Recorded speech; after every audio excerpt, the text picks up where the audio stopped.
یا اللہ میں نے تو اپنے بچے کو اور بیگم کو تیرے اس وادی میں جس میں نہ گھاس ہے، نہ تنکا ہے، نہ درخت ہے، نہ پانی ہے، نہ انسان ہے، غیر ذی زرع، میں نے وہاں چھوڑ دیا ہے، تو جان اور یہ تیرے بندے ہیں اور یہ جانے، اور واپس چلے گئے۔ ستارے بھی جھانک جھانک کے دیکھتے ہوں گے کہ یہ بی بی یہاں کیا کر رہی۔ پتھر پہاڑ بھی گمسم تو پہلے ہی ہوتے ہیں، لیکن ان کی بھی دل کلیجے ہل گئے ہوں گے کہ یہ کیا ہو رہا ہے یہاں۔ اللہ کی طرف سے حکم آیا کہ بچے کو میرے نام پہ قربان کر دو۔ وہ چھری ہاتھ میں لی، اس پوزیشن میں آسمان کو دیکھا، یا اللہ کیا تو مجھ سے ناراض ہو گیا ہے کہ میرے دل میں اسماعیل کی محبت بہت جگہ پکڑ گئی ہے؟ نہیں میرے مالک، دیکھ میں آج تیرے نام پہ قربان کر رہا ہوں، یا میرا کوئی امتحان ہے تو مجھے اس میں کامیابی دے۔ تو آسمان کے فرشتے بھی رونے لگے۔ اور یہ اس واقعے میں کوئی بچہ ذبح نہیں ہونا تھا، اور یہ بچے کو جدا کرنا کوئی اللہ کی مجبوری نہیں تھی، ایک انسانیت کو پیغام دینا تھا کہ اللہ جو کہے اس کو پورا کر دو، یہی تمہاری کامیابی۔ اصل مقصد قربانی کا، ہم جانور قربانی کا کرتے ہیں کہ ہم اپنے حرام جذبات پہ چھری چلاتے۔ السلام علیکم ورحمۃ اللہ وبرکاتہ۔ بسم اللہ الرحمن الرحیم، والصلاة والسلام علی رسولہ الکریم وعلی آلہ وصحبہ اجمعین۔ اللہ تعالیٰ نے ہمیں یہ زندگی دی ہے ایک امتحان کے لیے، اور بہت مختصر امتحان ہے۔ چند دہائیوں میں زندگی کا اختتام ہو جاتا ہے، پھر ہم ایک ہمیشہ کی زندگی میں داخل ہو جاتے ہیں جہاں کا دار و مدار ہمارے اعمال پر ہے۔ اگر اچھے اعمال ہیں تو بہت خوبصورت زندگی کی ابتدا ہوگی، پھر انتہا نہ ہوگی۔ اگر اللہ کو ناراض کر کے کوئی مر گیا تو بہت خوفناک انجام ہوگا۔ اس بات کو سمجھانے کے لیے اللہ نے 1.25 لاکھ نبیوں کو بھیجا، اور ایک ہی اللہ تبارک و تعالیٰ کی ہم سے ایک ڈیمانڈ ہے، مطالبہ ہے، عبدی انت ترید وانا ارید ولا یکون الا ما ارید۔ میرے بندے، ایک تو ارادہ کرتا ہے، ایک تیرا رب ارادہ کرتا ہے، ہوتا وہ ہے جو تیرا رب چاہتا ہے۔ تو ایک ڈیل کر مجھ سے، فَإِن سَلَّمْتَ لِي فِي مَا أُرِيدُ كَفَيْتُكَ فِي مَا تُرِيدُ۔ تو میری مان لے دنیا میں، پھر میں ہمیشہ کے لیے تیری چاہت کو پورا کر دوں گا۔ وَإِن لَمْ تُسَلِّمْ لِي فِي مَا أُرِيدُ أَطَعْتُكَ فِي مَا تُرِيدُ وَلَا يَكُونُ إِلَّا مَا أُرِيدُ۔ اور اگر تو نے وہ میرا چاہا پورا نہ کیا تو میں تجھے تیری چاہتوں میں تھکا دوں گا، اور ہوگا وہی جو تیرا رب چاہے گا۔ اس مختصر زندگی کو اللہ کی اطاعت میں گزار دیں، جو وہ چاہتا ہے وہ کر دیں، جس سے روکتا ہے اس کو چھوڑ دیں۔ ابراہیم علیہ السلام کی قربانی اسی سبق کو دہرایا گیا ہے، اور اس میں ہمیں یہی سبق دیا گیا ہے کہ اللہ جو مانگے وہ دے دیا جائے۔ آپ اس سے اندازہ لگائیں کہ ابراہیم علیہ السلام رب ہب لی من الصالحین دعا مانگتے مانگتے بوڑھے ہو گئے، اور تقریباً کوئی 84 یا 86 سال کی عمر میں اللہ نے حضرت ہاجرہ کے پیٹ سے اللہ تعالیٰ نے ان کو بیٹا دیا، جس کا نام انہوں نے اسماعیل رکھا۔ اور حضرت ابراہیم علیہ السلام کا مقام فلسطین ہے، وہاں آپ رہتے تھے۔ فلسطین اور مکہ تو اس وقت آباد ہی نہیں تھا، کالے پہاڑ تھے، نہ پانی، نہ سایہ، نہ درخت، نہ راستہ۔ تو اللہ کی قدرت ہے کہ یہ بچہ پہلی بیوی سے پیدا نہیں ہوا، جو تقریباً آپ کی اگر حضرت ابراہیم علیہ السلام 84 کے تھے تو وہ 80 کی تھی، اس سے بیٹا نہیں دیا، اس سے بیٹا بعد میں دیا۔ اور نوجوان بیوی 20-22 سال کی حضرت ہاجرہ شاہ مصر کی بیٹی، اس کے ساتھ اس سے اللہ نے بیٹا دیا۔ تو بڑھاپے کی اولاد تو دل کو پکڑ لیتی ہے، تو ابراہیم علیہ السلام کو ان سے بہت پیار، بہت محبت۔ ایک دم اللہ تعالیٰ کا حکم آیا کہ اس کو یہاں سے اپنی نظروں سے دور کر دو۔ اب کوئی اس کے سامنے انہوں نے لاجک نہیں مانگی، یا اللہ کیا مطلب، کس لیے، کیوں کر رہے ہو، 86 سال کی عمر میں بچہ دیا، اب کہہ رہے ہو آنکھوں سے دور کر دوں۔ کہ جی میرے رب، کدھر لے جاؤں؟ کہا جبریل آئے گا تمہیں راستہ بتائے گا اور تم اس کے پیچھے پیچھے چلو گے۔ تو جبریل انسانی شکل میں ایک اونٹنے پہ سوار، دنیا معجزات کی نہیں ہے ورنہ یوں پکڑ کے وہاں پہنچا دیتے، اونٹنے پہ سوار ابراہیم علیہ السلام اور حضرت سارہ اور اسماعیل، یہ دوسری اونٹنے پر سوار، اور یہ کوئی 1500 کلومیٹر کا سفر طے کرتے کرتے کرتے، کالے پہاڑ، کالی راتیں اور صحرا اور دشت و بیاباں اور کہاں کہاں سے گزار کر جب مکہ پہنچے، جہاں 4 پہاڑ تھے، ایسے ایک صفا، ایک مروہ، ایک جبل ابی قبیس، ایک کو جبل ہندی کہتے تھے، وہ تو مٹا دیا ہے سارا۔ ان 4 پہاڑوں میں ایک نشیب تھا، ایک گہری جگہ تھی۔ تو جب وہاں اترے تو سبحان اللہ، جبریل کہنے لگے یہاں اپنی بیگم اور بچے کو اتار دیں اور واپس چلے جائیں۔ تو جب ابراہیم علیہ السلام کو آگ میں ڈالا گیا تھا تو انہوں نے کچھ بھی نہیں کہا تھا، حسبی اللہ و نعم الوکیل، یہ پڑھتے ہوئے جا کر آگ میں کود گئے تھے۔ لیکن یہ منظر آگ میں کودنے سے زیادہ خوفناک تھا کہ ابراہیم علیہ السلام کی زبان مبارک سے نکلا، یہاں کیوں؟ یہاں تو نہ کوئی پانی، نہ سایہ، نہ درخت، یہاں کیسے؟ تو جبریل نے عرض کیا کہ آپ کے رب کی منشا ہے کہ یہ اس کو یہیں چھوڑ دیا جائے، اس بچے کی نسل سے آخری نبی پیدا ہوں گے، یہاں یہ اللہ کا گھر بنائیں گے۔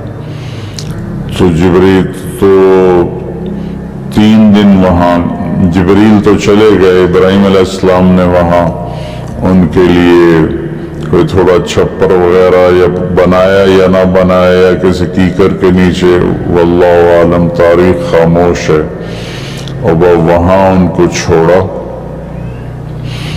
اور واپس ہو لیے۔ جب واپس ہوئے تو حضرت ہاجرہ کہنے لگی یہ آپ کدھر جا رہے ہیں؟ اور حکم تھا جواب نہیں دینا، وہ خاموش۔ تو حضرت ہاجرہ بچے کو گود میں لیے ہوا ساتھ ساتھ چل رہی ہیں، وہ اونٹنے کی رسی پکڑ کے پیدل وہ بھی چل رہے ہیں۔ 3 میل تک وہ ساتھ ساتھ چلتی رہیں اور یہی پوچھتی رہیں کہ آپ ہمیں کیوں چھوڑ کے جا رہے ہیں، کہاں چھوڑ کے جا رہے ہیں؟ تو آخر میں ان کو خیال آیا یہ اللہ کے نبی ہیں، تو کہنے لگی اللہ امرک، کیا اللہ نے آپ سے کہا ہے؟ تو ابراہیم علیہ السلام نے سر ہلایا کہ ہاں، کہ اذن لن یضیعنا اللہ۔ ایک اور ہاجرہ نے جنم لیا جس کا ایمان فرشتوں سے بھی اوپر جا چکا تھا، اور انہوں نے تنک کے کہا جاؤ پھر اللہ ہمیں کبھی ضائع نہیں کرے گا، اور اپنے ایک دم ان کی ہمت جوان ہو گئی۔ اور وہاں ابراہیم علیہ السلام اونٹنی پہ سوار ہوئے، اور چلتے چلتے پہاڑی پر چڑھے. حضرت حاجرہ ان کو دیکھ رہی ہیں, دیکھ رہی ہیں, دیکھ رہی ہیں. پہاڑی سے نیچے اتر گئے. یہ بوجھل قدموں سے واپس ہوئیں. تو ابراہیم علیہ السلام وہاں جب بچے سے بیوی سے اوجھل ہو گئے تو اونٹنی سے اتر گئے اور پھر اللہ کے سامنے ہاتھ اٹھائے. ربنا انی اسکنت من ذریتی بواد غیر ذی زرع عند بیتک المحرم. یا اللہ میں نے تو اپنے بچے کو اور بیگم کو تیرے اس وادی میں جس میں نہ گھاس ہے, نہ تنکا ہے, نہ درخت ہے, نہ پانی ہے, نہ انسان ہے, غیر ذی زرع, میں نے وہاں چھوڑ دیا ہے, تو جان اور یہ تیرے بندے ہیں اور یہ جانے, اور واپس چلے گئے. تو میں سوچا کرتا ہوں, ہمارے بچے چھوٹے چھوٹے تھے تو رات کو جب بجلی چلی جاتی تھی, وہ کسی کی آنکھ کھلتی تھی تو وہ چیخیں مارنا شروع کر دیتا تھا اندھیرے سے ڈر کے. اور آپ تھوڑا سا تصور فرمائیں, مسرات بھی سن رہی ہیں, مرد بھی سن رہے ہیں. ایک ماں ہے, اور خاص طور پر ماں کے احساسات کو ماں ہی محسوس کر سکتی ہے کہ جب رات آئی ہوگی, کالی سیاہ رات, اور کالے پہاڑ اور کالے پتھر, سنسان وادی اور تیز ہوائیں, تو اس تنہا ستارے بھی جھانک جھانک کے دیکھتے ہوں گے کہ یہ بی بی یہاں کیا کر رہی. پتھر پہاڑ بھی گمسم تو پہلے ہی ہوتے ہیں, لیکن ان کی بھی دل کلیجے ہل گئے ہوں گے کہ یہ کیا ہو رہا ہے یہاں. ایک عورت بیٹھی ہوئی ہے, 20-22 سال کی عمر ہے, مصر کی شہزادی ہے, اور بچے کو گود میں لیے بیٹھی ہے. تو اس طرح سے یہ ایک زندگی شروع ہوئی. اور 3 دن کے بعد پانی بھی ختم ہو گیا اور چھاتیوں کا دودھ بھی ختم ہو گیا, چونکہ کھانا ختم ہو گیا. تو پھر جو صفا مروہ کے ساتھ انہیں پتا تھا کوئی نظر نہیں آئے گا, کچھ نہیں ہوگا. صفا پہ چڑھی, ادھر دیکھا ادھر دیکھا, اونچے کوٹے تے چڑھ دیکھا, ادھر دیکھا ادھر دیکھا, کوئی نظر. پھر نیچے اتری, پھر جہاں بچہ نظروں سے غائب ہو گیا وہاں دوڑ لگائی, اور پھر مروہ پہ چڑھی. آج ہم سیدھا ایئر کنڈیشن وہاں انہوں نے ہال بنا, گیلری بنا دیا, لیکن ہم چلتے چلتے تھک جاتے ہیں. وہ پتھروں سے ٹکراتی ہوئی اور کانٹوں سے الجھتی ہوئی, کبھی صفا کبھی مروہ, کبھی صفا کبھی مروہ, 7 چکر لگائے.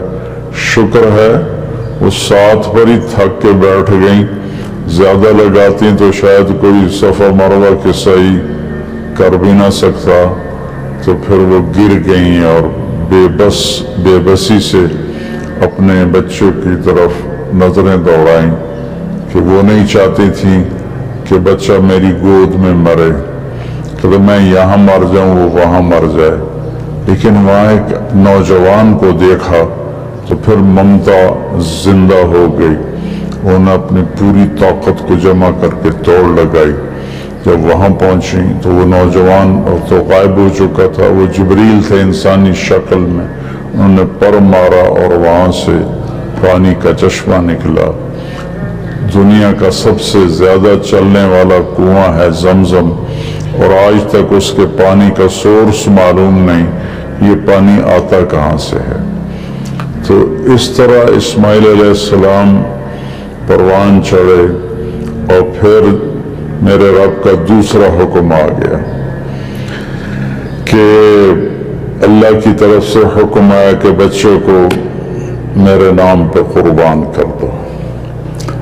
اب ایک بوڑھا باپ جس کو 86 سال کی 84 سال کی عمر میں بچہ میں, فلما بلغ معه السعی, جب وہ دوڑنے بھاگنے لگ گیا, 5-6 سال کے ہو گئے ہوں گے, تو اس عمر میں تو بچے کا تصور آنکھوں میں بس جاتا ہے، دل میں بس جاتا ہے، اللہ نے کہا جاؤ ذبح کر دو۔ تو فلسطین سے چھری اٹھا کر چلنا اور مکے تک پہنچنا اور ہر قدم پہ سوچنا کیا بنے گا، میں کیسے کروں گا۔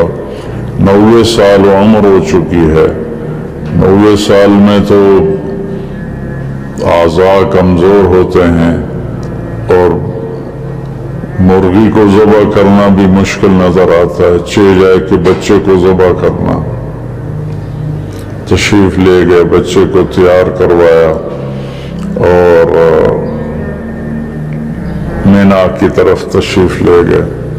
وہاں 3 جگہ شیطان آیا، اس کو کنکر مارے، اور جب ایک تنگ سی جگہ تھی وہاں پہنچے تو کہنے لگے بیٹے انی ارا فی المنام انی اذبحک فانظر ماذا تری، بیٹا میں تجھے خواب میں دیکھتا ہوں، میں تمہیں ذبح کر رہا ہوں، اور نبی کا خواب صحیح ہوتا ہے تو تمہاری کیا رائے ہے؟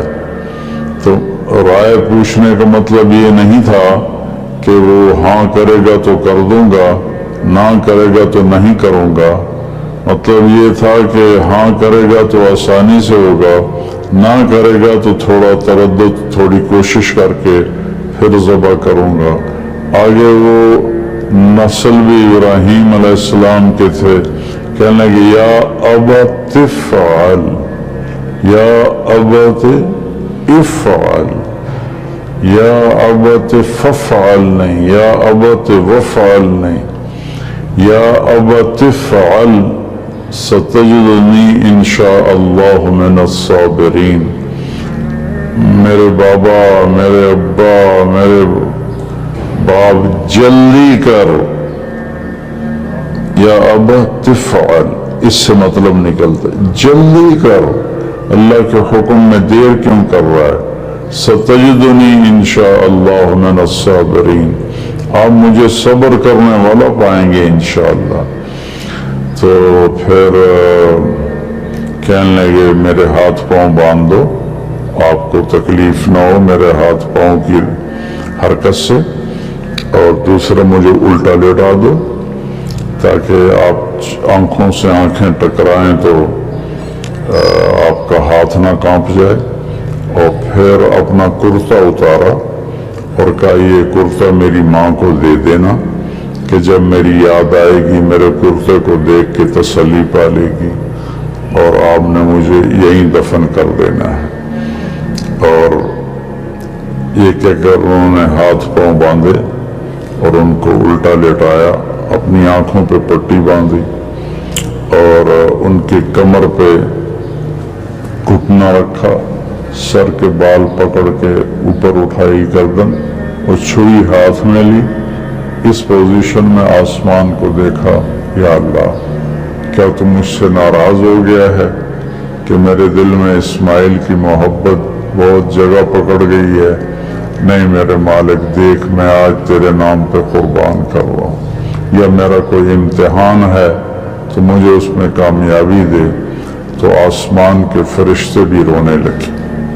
2 دفعہ آسمان کے فرشتے روئے ہیں، ایک جب ابراہیم علیہ السلام کے ہاتھ میں چھری تھی اور اسماعیل کی گردن ایسے اوپر اٹھی ہوئی تھی، اور ایک دفعہ جب طائف میں ہمارے نبی کو پتھر پڑے اور آپ بے ہوش ہو کے گر گئے، تو ایک اس وقت سارے آسمان کے فرشتے روئے۔ یہ کہ اگر اللہ اکبر کہہ کے چھری چلا گئی، اللہ نے چھری کو حکم دیا نہیں چلنا، وہ نہیں چلی، دوبارہ چلائی نہیں چلی، سوارا چلائی نہیں چلی، پھر گئے اور ایک پتھر پہ اس کو تیز کیا، تیز کر کے آئے تو پھر اللہ نے کہا کہ بس اب میرے ابراہیم نے میرا حکم پورا کر کے دکھا دیا۔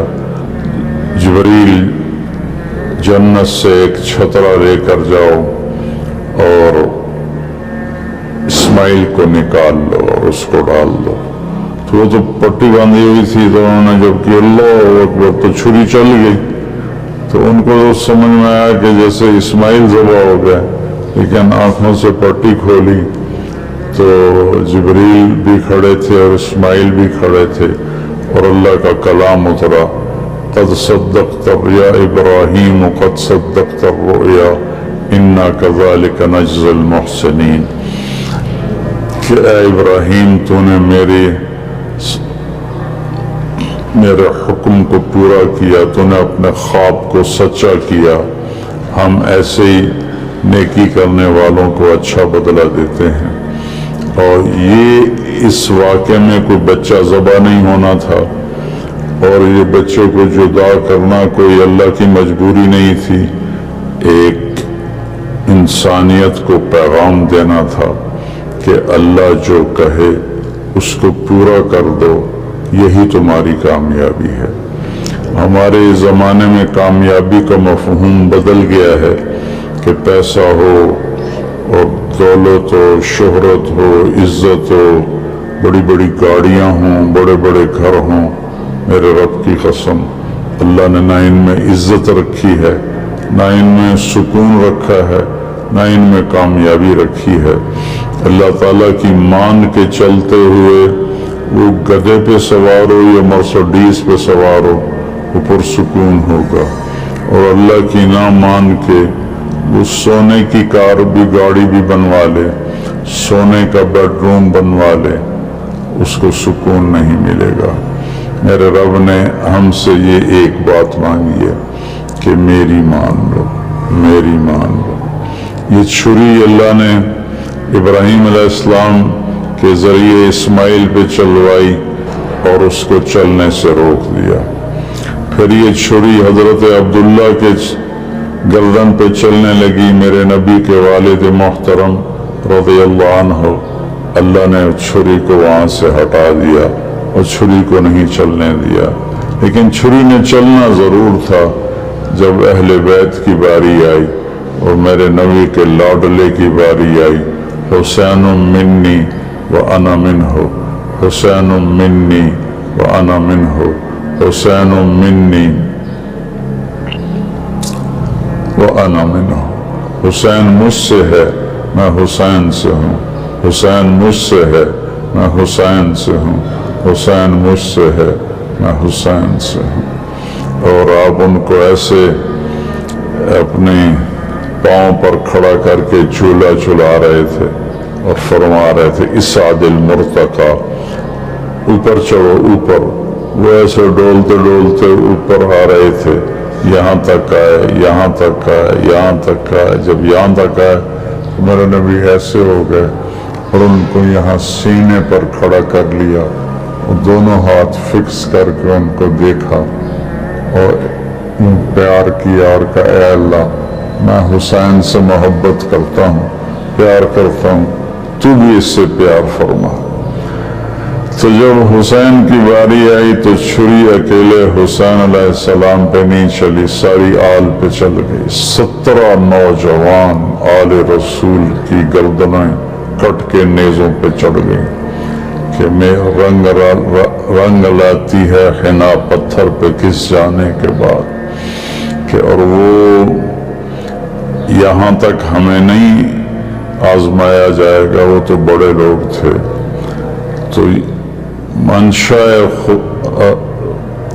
خداوندی یہ ہے کہ ہم اس کی مان کر چلیں۔ اس امت میں پھر اللہ تعالیٰ نے ہمیں دکھایا کہ میرے نبی کے صحابہ نے کیسے قربانیاں دی۔ حضرت حبیب بن زید رضی اللہ عنہ کو آپ نے مسلمہ کذاب، مسلمہ جھوٹا نبی تھا، اس کے پاس بھیجا کہ توبہ کرو اور میرے پر ایمان لاؤ۔ تو انہوں نے حبیب بن زید کو پکڑ لیا، کہنے لگا تم گواہی دیتے ہو محمد اللہ کا رسول ہے؟ کہنے لگا ہاں میں گواہی دیتا ہوں۔ کہنے لگے تم گواہی دیتے ہو میں نہیں، میں اللہ کا رسول ہوں؟ کہنے لگا مجھے سنائی نہیں دیتا۔ تو اس نے ایک ہاتھ کاٹ دیا۔ پھر کہنے لگا تم گواہی دیتے ہو محمد اللہ کے رسول ہیں؟ کہنے لگے ہاں میں گواہی دیتا ہوں، محمد اللہ کے رسول ہیں صلی اللہ علیہ وسلم۔ کہا تم گواہی دیتے ہو کہ میں اللہ کا رسول ہوں؟ کہا مجھے سنائی نہیں دیتا۔ اس نے دوسرا ہاتھ کاٹ دیا۔ پھر کہنے لگا تم گواہی دیتے ہو محمد اللہ کا رسول ہے؟ کہاں؟ کہ تم گواہی دیتے ہو میں اللہ کا رسول ہوں؟ کہ مجھے سنتا نہیں، انہیں ایک پاؤں کاٹ دیا۔ پھر اس نے کہا تم گواہی دیتے ہو محمد اللہ کا رسول ہے؟ کہنے لگے ہاں۔ تم گواہی دیتے ہو میں اللہ کا رسول ہوں؟ کہنے لگے سنائی نہیں دیتا۔ تو اس نے دوسرا پاؤں بھی، دونوں ہاتھ کاٹ دیے، دونوں پاؤں کاٹ دیے۔ پھر کہنے لگا بتاؤ تم میری رسالت کی گواہی دو۔ کہ میں سنتا نہیں، تو گوشت کی بوٹی اتار دی۔ پھر کہا تم کہو میں اللہ کا رسول ہوں۔ کہ مجھے سنتا نہیں، تو گوشت کی بوٹی اتار دی۔ کرتے کرتے کرتے پورا گوشت زندہ کو زندہ کی بوٹیاں کاٹ کے تڑپا کے ان کو شہید کیا۔ کس قدر دردناک موت ہے۔ لیکن جب یہ خبر ان کی والدہ حضرت ام عمارہ کے پاس پہنچی تو وہ کہنے لگی لہذا اليوم ارضعتہ وعند اللہ احتسبتہ، یہی دن دیکھنے کے لیے میں نے اسے دودھ پلایا تھا اور میں اللہ کی بارگاہ میں اجر کی امید رکھتی ہوں۔ حضرت عبداللہ بن حذیفہ رضی اللہ عنہ رومیوں کی قید میں آ گئے، تو رومیوں کو پتہ چلا کہ یہ صحابی ہے، تو وہ جو وہاں سردار تھا رومی، اس نے کہا تم عیسائی ہو جاؤ، میں تمہیں اپنی بیٹی بھی دوں گا اور آدھی سلطنت بھی دوں گا۔ تو وہ فرمانے لگے اگر تم مجھے پوری دنیا بھی دے دے اور صرف اتنا کہے کہ 1 سیکنڈ کے لیے تم عیسائی ہو جاؤ تو مجھے قبول نہیں۔ تو اس نے کہا اس کو سولی پہ لٹکا کرنا، اس کو دائیں بائیں تیر مارو، اس کو سیدھا نہ مارو تاکہ یہ ڈر جائے۔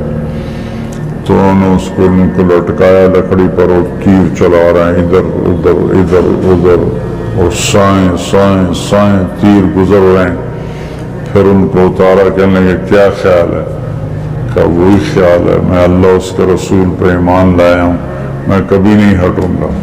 تو اس نے کہا بس ایسا کرو، کڑا میں تیل ڈالو اور اسے ابالو، ابل جائے تو اس کے 2 ساتھیوں کو ڈالو، اور اس کے بعد اگر یہ ڈر جائے اور مان جائے ہماری بات تو ٹھیک ہے، ورنہ اسے بھی ڈال دو۔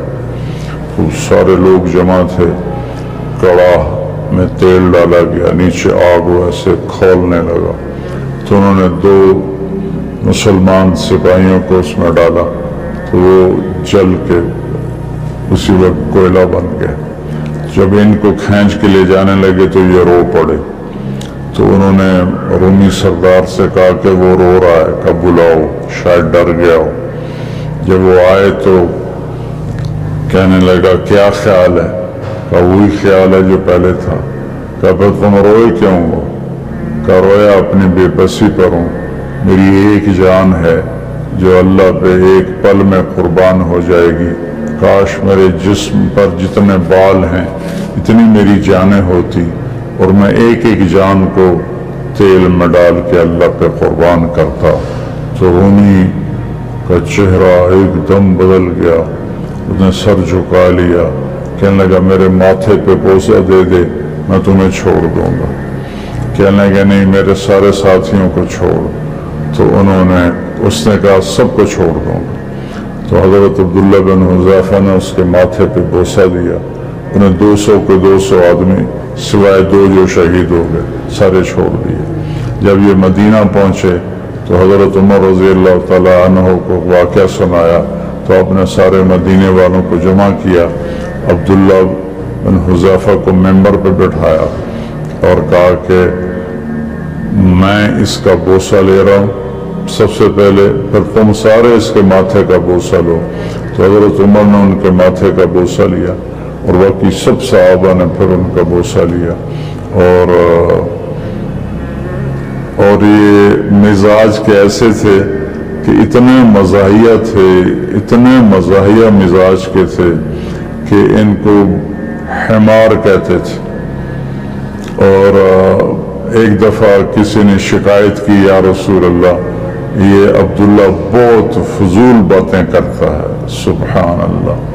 اور ایسی بیکار باتیں کرتا رہتا ہے، تو آپ نے فرمایا دعوہ فإنہ یحب اللہ ورسولہ، اسے کچھ نہ کہو، یہ اللہ اس کے رسول سے پیار کرتا ہے۔ تو یہ اصل مقصد قربانی کا، ہم جانور قربانی کا کرتے ہیں کہ ہم اپنے حرام جذبات پہ چھری چلاتے، یا اللہ تیری مانیں گے، تیرے نبی کی مانیں گے، اور اس کے خلاف جو چیز آئے گی یا اللہ ہم اس سے بچ کے چلیں گے۔ یہ اس قربانی کا فلسفہ ہے۔